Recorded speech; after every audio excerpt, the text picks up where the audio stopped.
Hey hi last வீடியோட continuity video இது திரமிசுக்காக மஸ்கோபோனி cheese last வீடியோல செஞ்சு காமிச்சிருப்பேன். அந்த மஸ்கோபோனி சீஸ் வச்சு நம்ம சாஸ் எப்படி ரெடி பண்ணதுன்னு பார்க்க போறோம். டபுள் பாய்லர் சிஸ்டம்ல 3 எக் யோக் பாத்திரத்துல சேர்த்துட்டு அதை நல்லா மிக்ஸ் பண்ணி விட்டுக்கிறேன். ஸோ இப்போ 1/4 கப் அளவுக்கு பவுடர் பண்ண சுகர் சேர்த்துக்கிறேன். இதையும் சேர்த்து நல்லா மிக்ஸ் பண்ணி விட்டுக்காங்க. எக் யோக் லைட்டா ஹீட் ஆன போதும். ஹீட் ஆயிட்ட பிறகு ஸ்டவ் ஆஃப் பண்ணிடலாம். இப்போ நல்லா மிக்ஸ் பண்ணி விட்டுக்கலாம். அந்த சுகர் நல்லா டிசால்வ் ஆகணும்.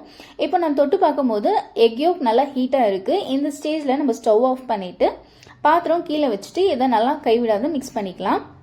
இது நல்லா மிக்ஸ் பண்ணிட்டே இருக்கும்போது நல்ல ஒரு கிரீமி கன்சிஸ்டன்ஸ்ல வந்த பிறகு ரெடி பண்ணி வச்சுட்டு மஸ்கோபோனி சீஸ் சேர்த்துக்கிறேன். இதுதான் மெயின் இன்கிரீடியன்ட் ஃபார் திராமிசோ.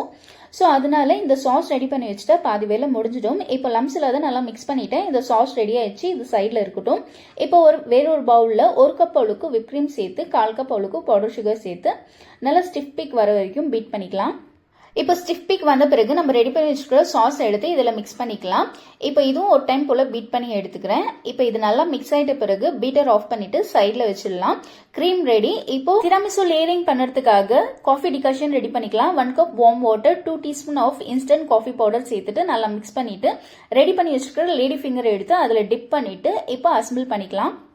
இந்த ஹோம்மேட் லேடி ஃபிங்கரும் எப்படி பண்ணுறதுன்னு நம்ம சேனலில் அப்லோட் பண்ணியிருக்கேன். தேவைப்படுறவங்க செக் பண்ணி பாருங்க. இப்போ ஒரு லேயர் போல லேடி ஃபிங்கர் அரேஞ்ச் பண்ணிட்டு அதுக்கு மேலே நம்ம ரெடி பண்ணி வச்சிருக்கிற க்ரீமை சேர்த்து நல்லா ஈவனாக ஸ்ப்ரெட் பண்ணிட்டு அகைன் அந்த லேடி ஃபிங்கரை அரேஞ்ச் பண்ணிட்டு அது மேலே இன்னொரு லேயராக க்ரீமை போட்டு ஈவனாக ஸ்ப்ரெட் பண்ணி இது நல்லா கவர் பண்ணிட்டு ஓவர் நைட் ஃப்ரிட்ஜில் வச்சு செட் பண்ணி எடுத்துட்டு வந்திருக்கேன். இது மேலே கொஞ்சமாக கொக்கோ பவுடர் டஸ்ட் பண்ணிட்டு இது டிமோல்ட் பண்ணி கட் பண்ணி சர்வ் பண்ணலாம். அவ்வளோ டேஸ்ட்டாக இருக்கும். கண்டிப்பாக ட்ரை பண்ணி பார்த்துட்டு எப்படி இருக்குன்னு சொல்லுங்க. நான் அரேஞ்ச் பண்ணியிருந்த டின் சைஸ் பார்த்தீங்கன்னா 8x8. ஸோ பட்டர் பேப்பர் அதே மாதிரி ஸ்கொயராக கட் பண்ணி அதுக்கப்புறமா அசம்பிள் பண்ணிட்டு இந்த மாதிரி அரேஞ்ச் பண்ணி டிமோல்ட் பண்ணும்போது கொஞ்சம் ஈஸியாக எடுக்க வரும்.